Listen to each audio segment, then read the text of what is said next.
Welcome to the Behind Their Business podcast, the show that's peeling back the curtain and showing what's actually happening behind the scenes of running a business.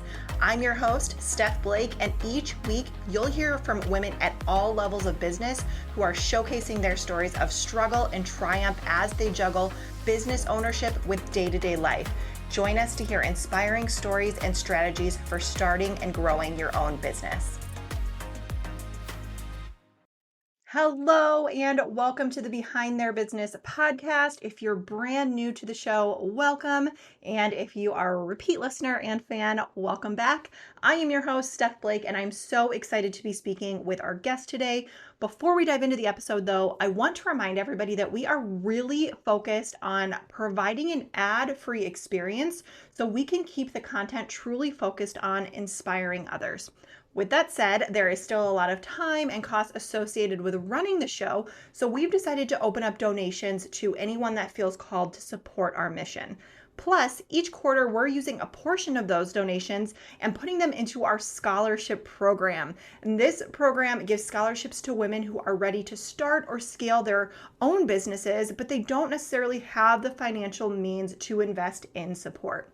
Now, my mission in this world is to help women create true freedom in their lives, and our scholarship program is one way that I'm continuing to make this possible.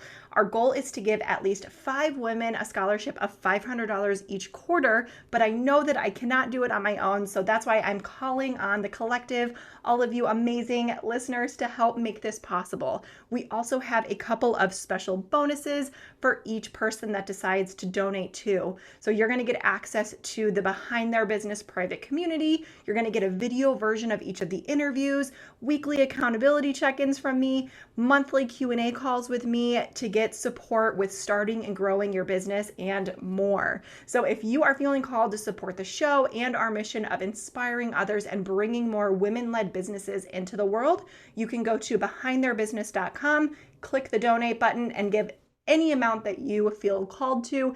Every single dollar counts, and we truly appreciate each person that has donated already and those who will continue to donate in the future.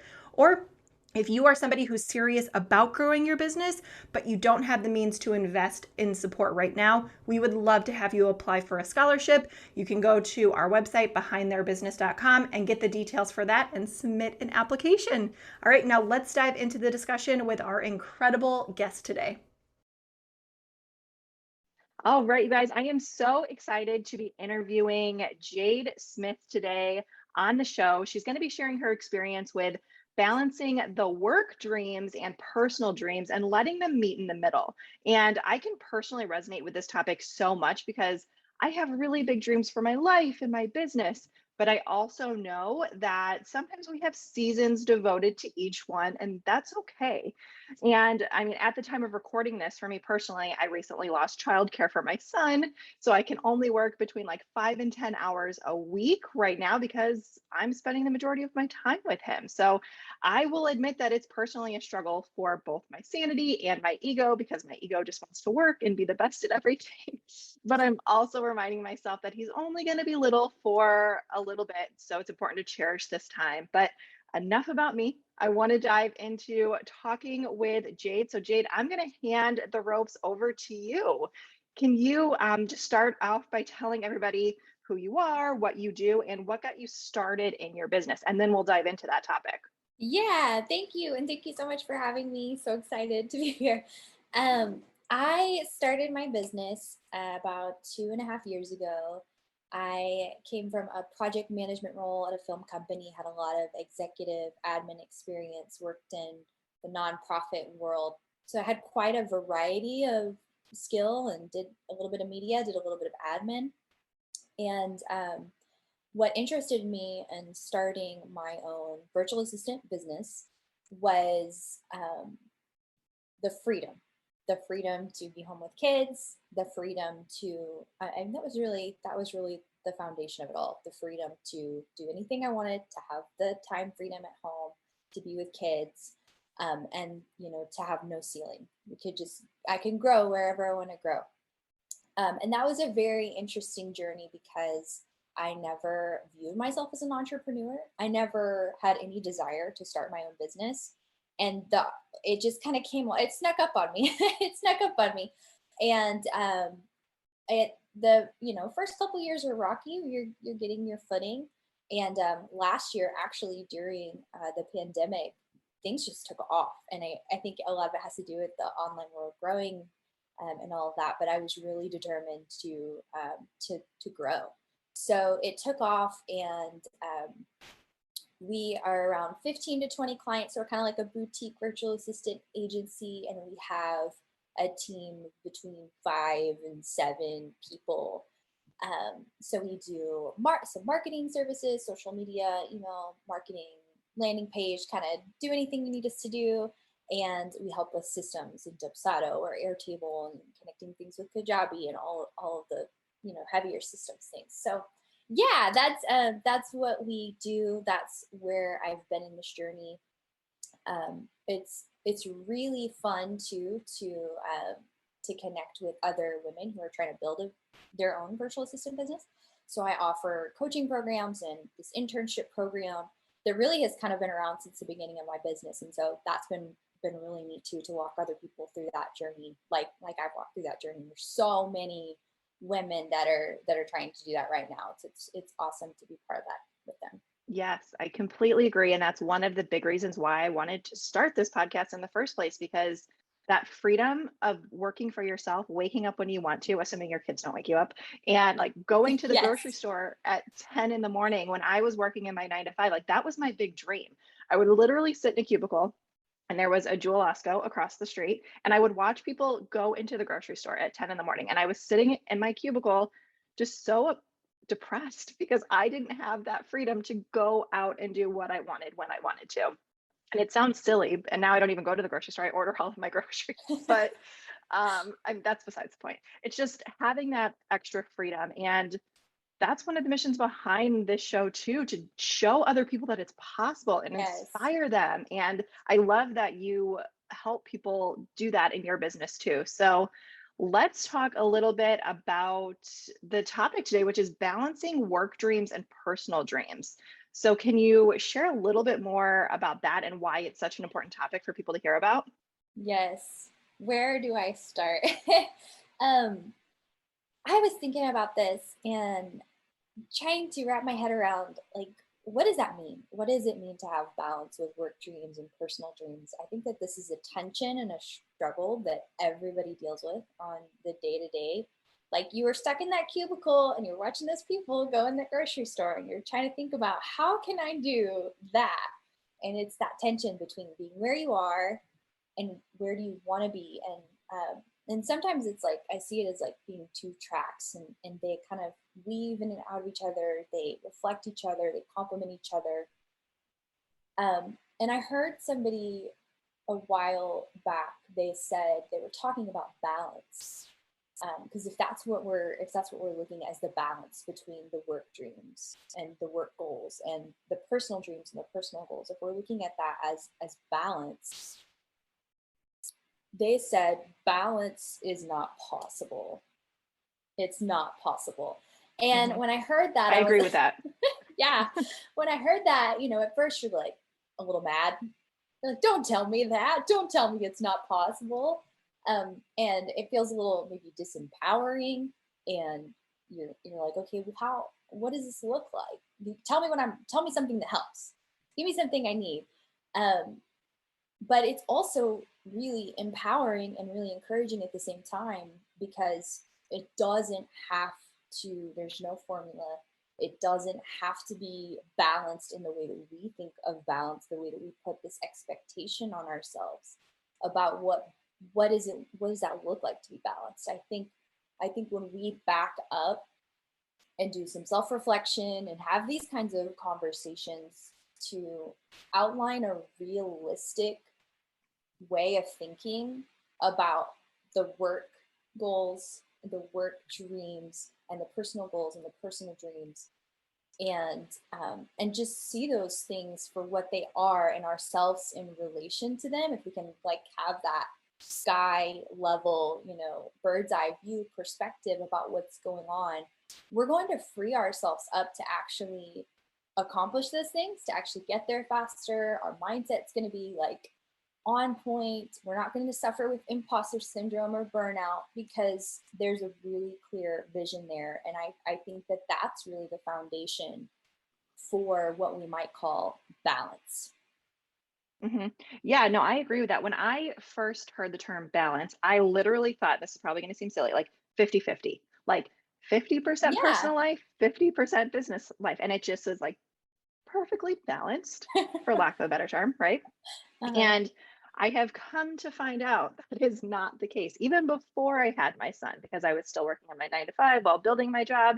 And there was not a balance there because I was doing like 40 hours in my job, but I was doing like 60 hours in my side hustle. So there was still no balance there. And then I wasn't sleeping. So, like, where does the personal life come into all of this too? Right.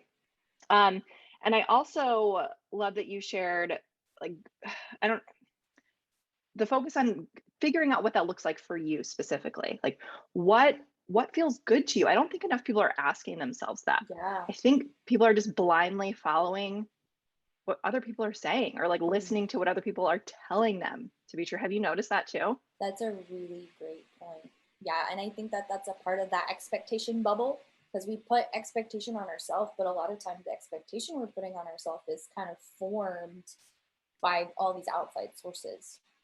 Hmm. Yeah, one of the greatest pieces of advice that I got from somebody, and it's taken me a long time to do this, is to get quiet with myself and listen to what I'm saying inside. Like, Mm-hmm. what is my internal voice saying to me? Because that's hard to do, right? A lot of people aren't doing that because it's not easy. And like, they're just listening to other people or turning to other people, like coaches and consultants, and buying programs to try to give them the answer. But it doesn't really work that way. You have to figure out what works really good for you. Yeah. Yeah, I completely agree.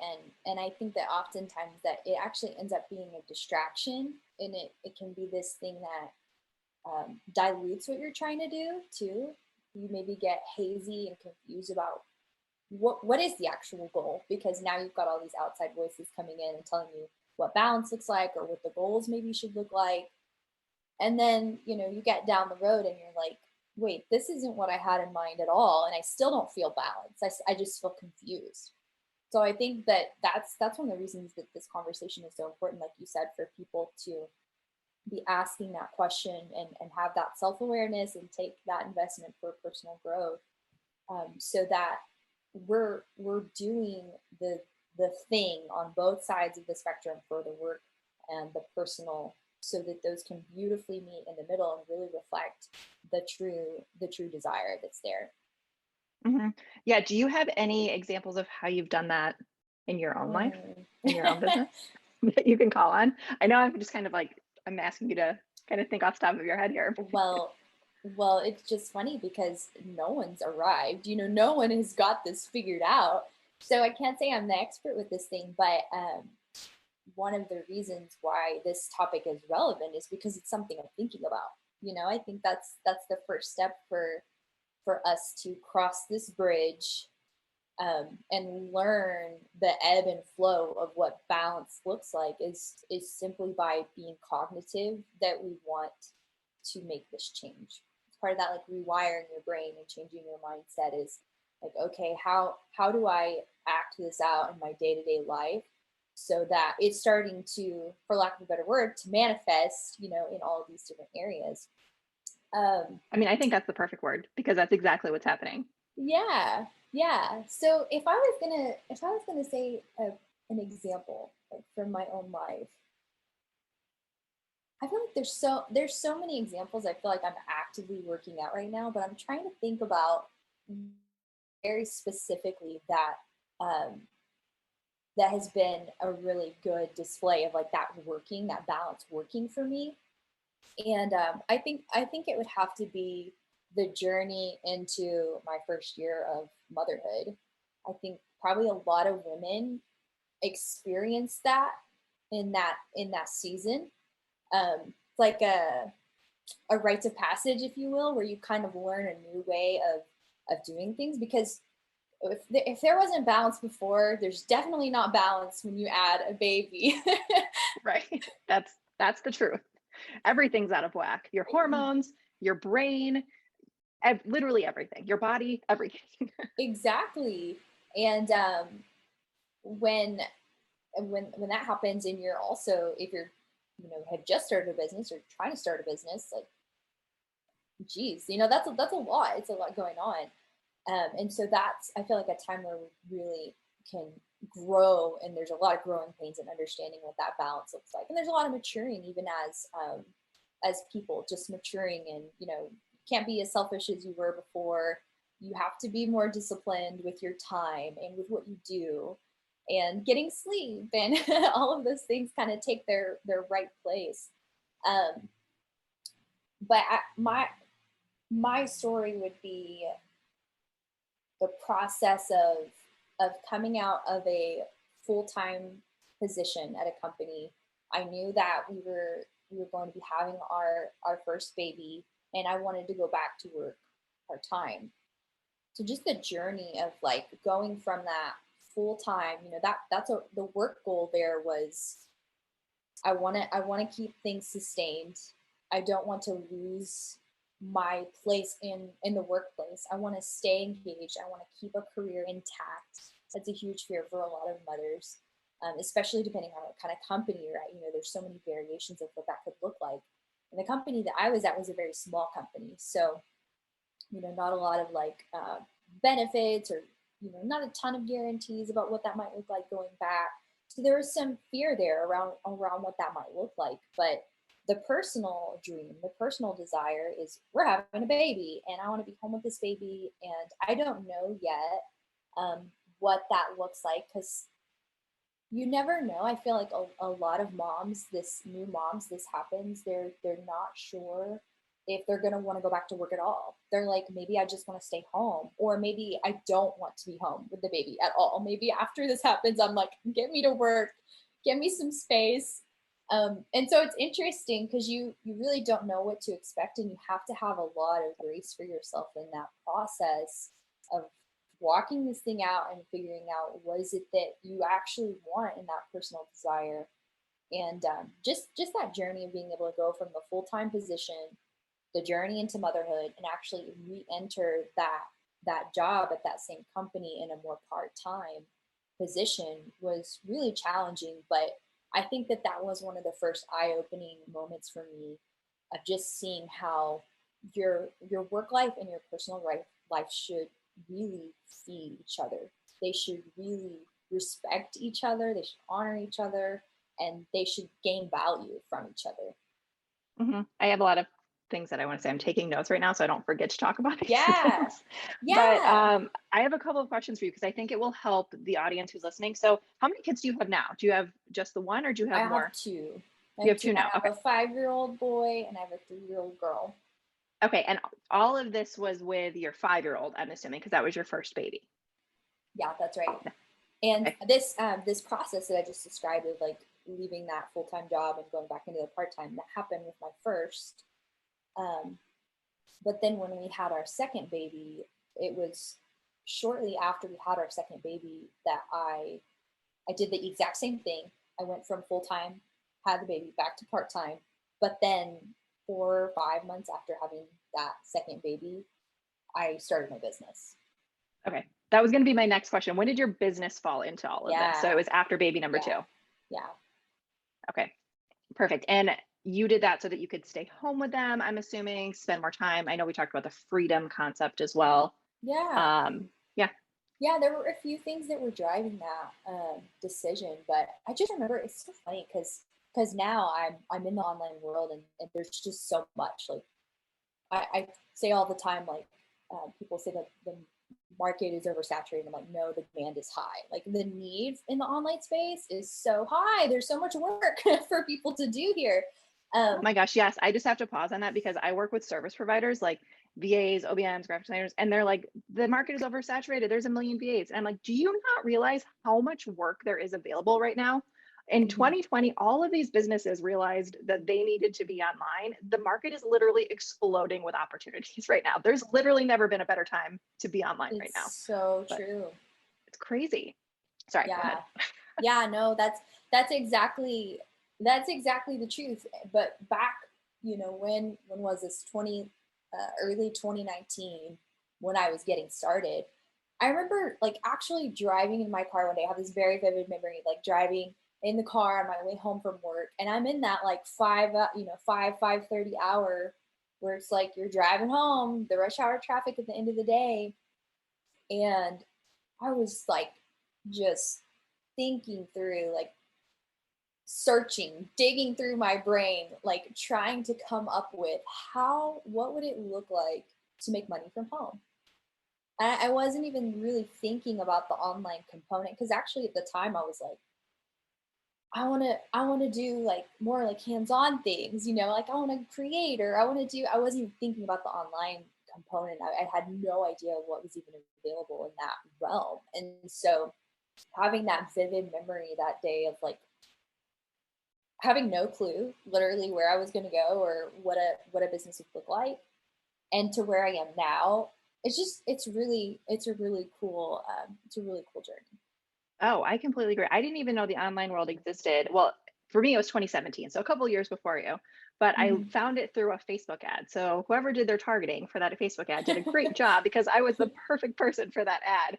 And I signed up for a webinar, learned about this magical online space where you can work from home.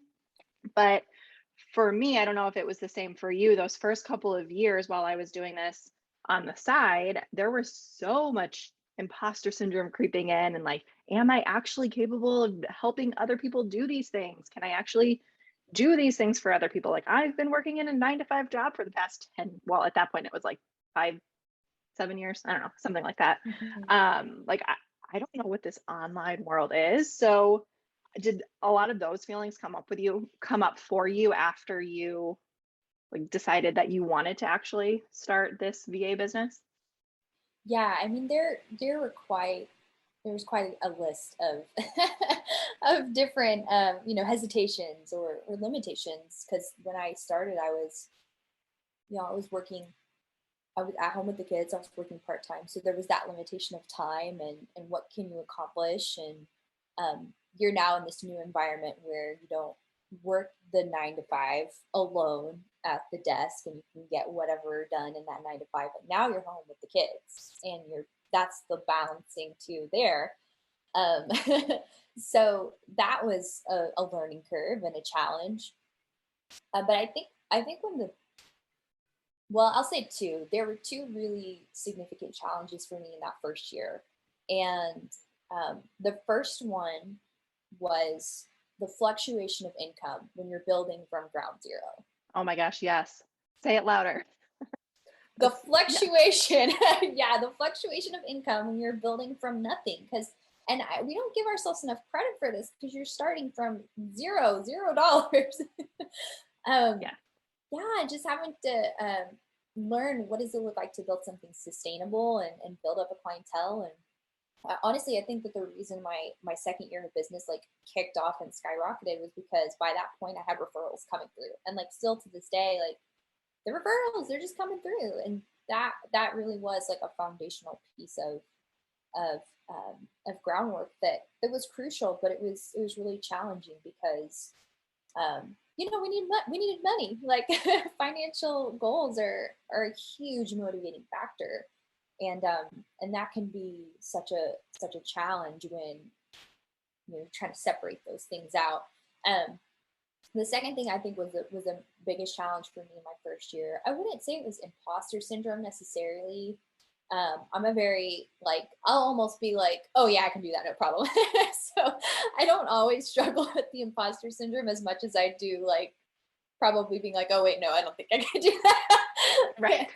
that. But the second thing that was the biggest challenge was um, really just getting into to difficult situations with clients and not taking things personally with Yeah. how if it didn't go well, or if if they didn't like me, or whatever. So that it wasn't necessarily like this imposter syndrome, but I would if I lost a client or if I had a negative interaction with a client, I would take it really hard, and I would kind of fall into this slump where I started having those repeating thoughts of like, oh, I just need to go get a job.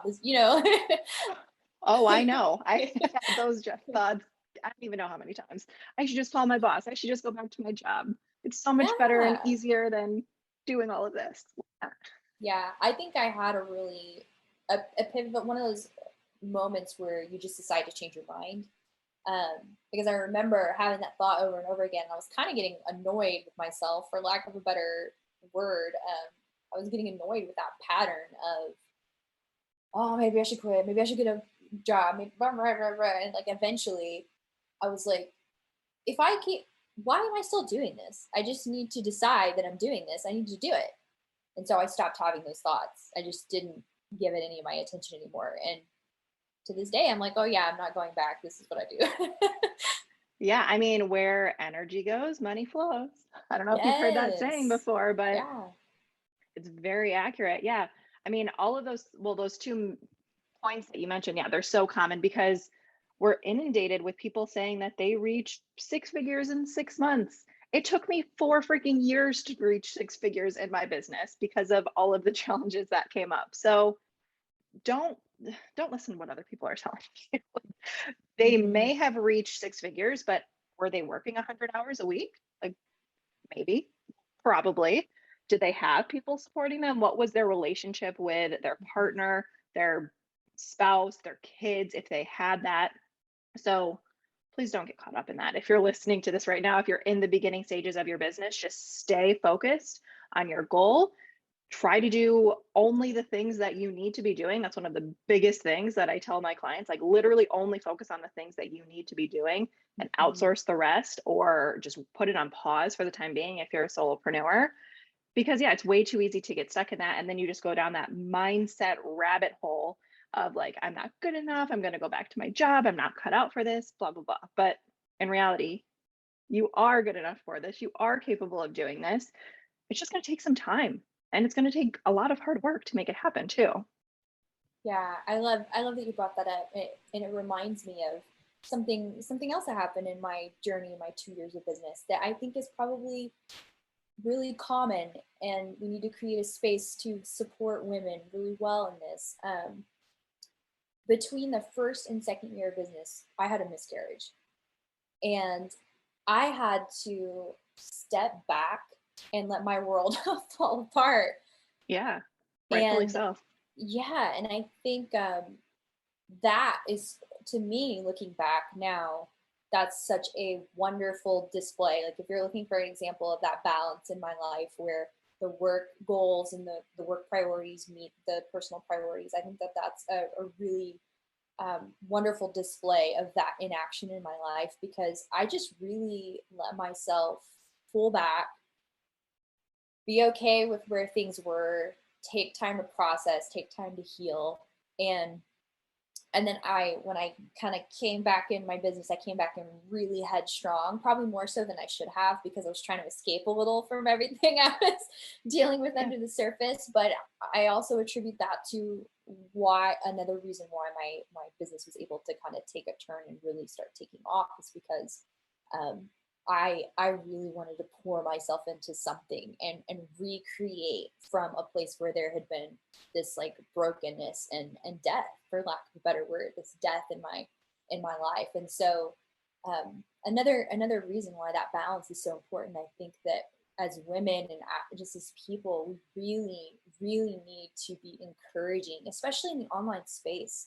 In corporate world and in the physical, brick and mortar, there's policies, there's face to face, there's all this structure in place for people to take their maternity leave and to take their vacation time. And then when you get into your solopreneur world where you're online, who's encouraging you to do that? Who's giving you the support to do that? And we need to be saying to each other, hey, slow down, take time off, take care of yourself. It's okay that you're grieving. Go do that and do it well and come back when you're ready.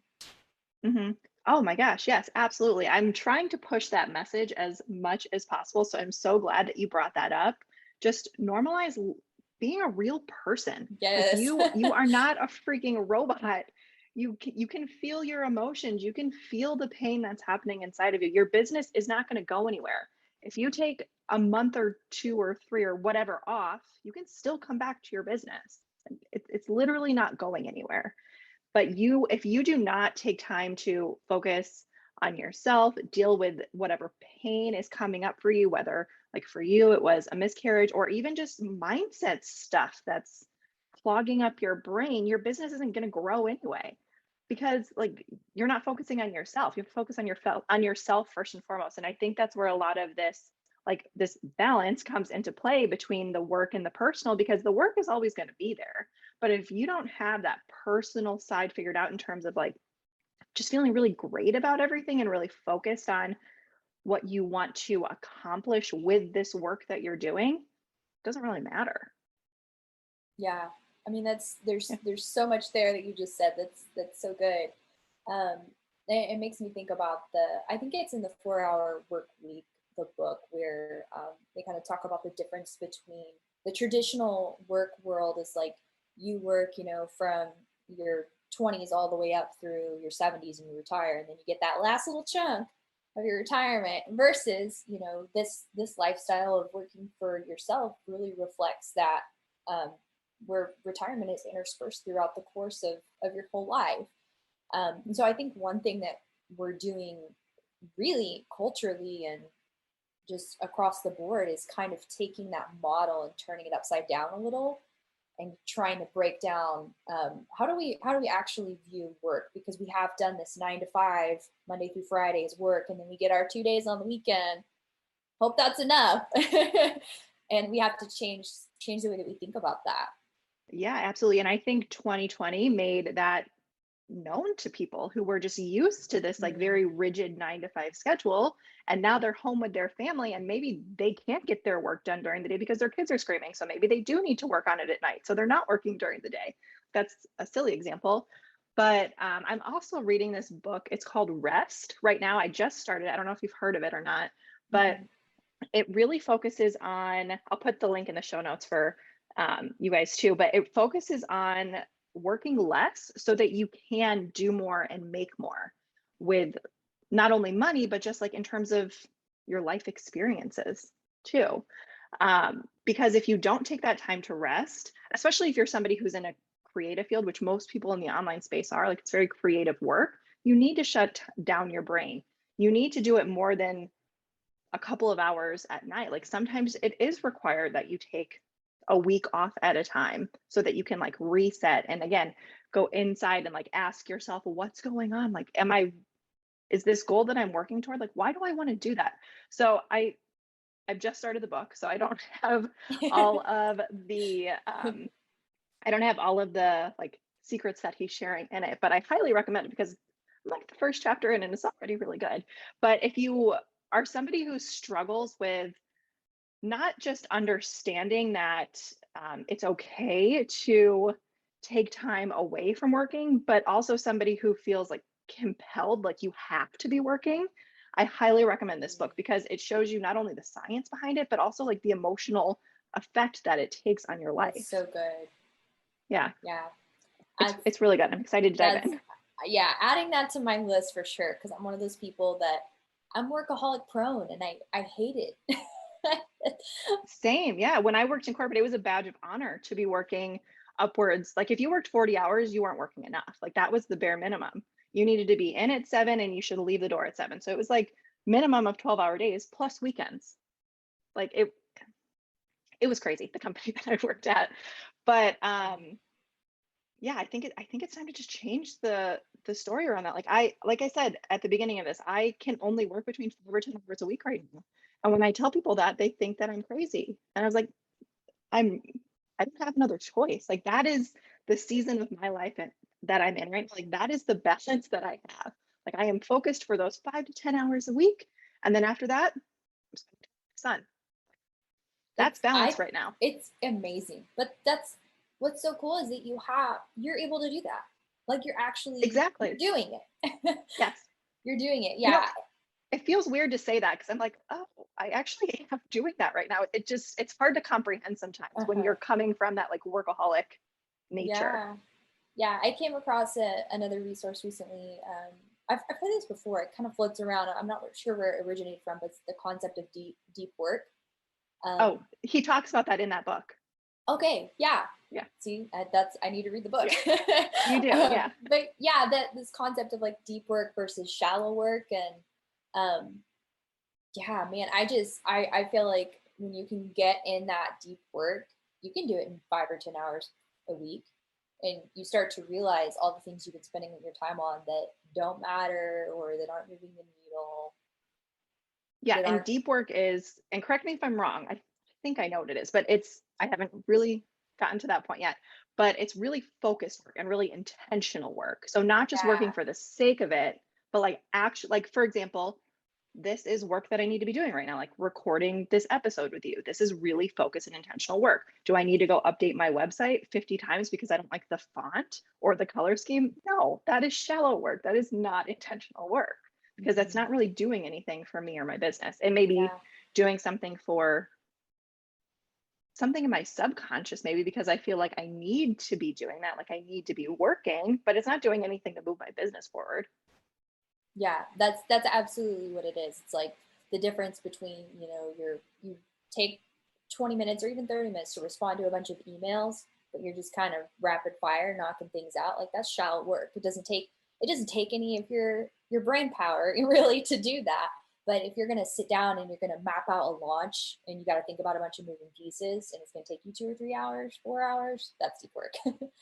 Oh, yeah, when I'm at a launch, like that's all I do. That's all I put on my schedule for the day because I know that it takes so much energy and brain power to do that.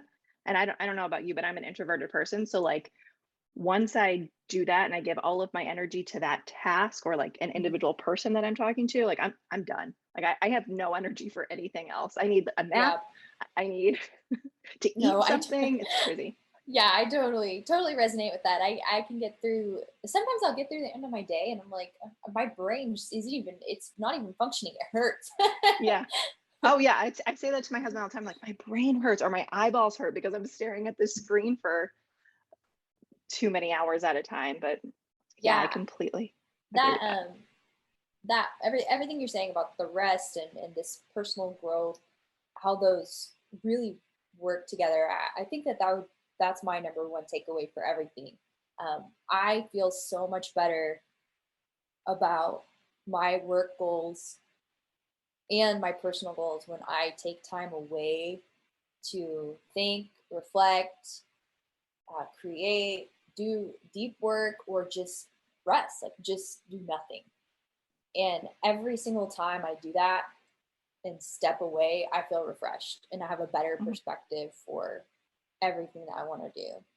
Oh, absolutely. Same. And then I also have better ideas too. Like these ideas just start like coming out of nowhere and they're so Yeah. creative and good. And I'm like, what could I thought this before? Because your Yeah. brain is stuck doing things it doesn't need to be focusing on.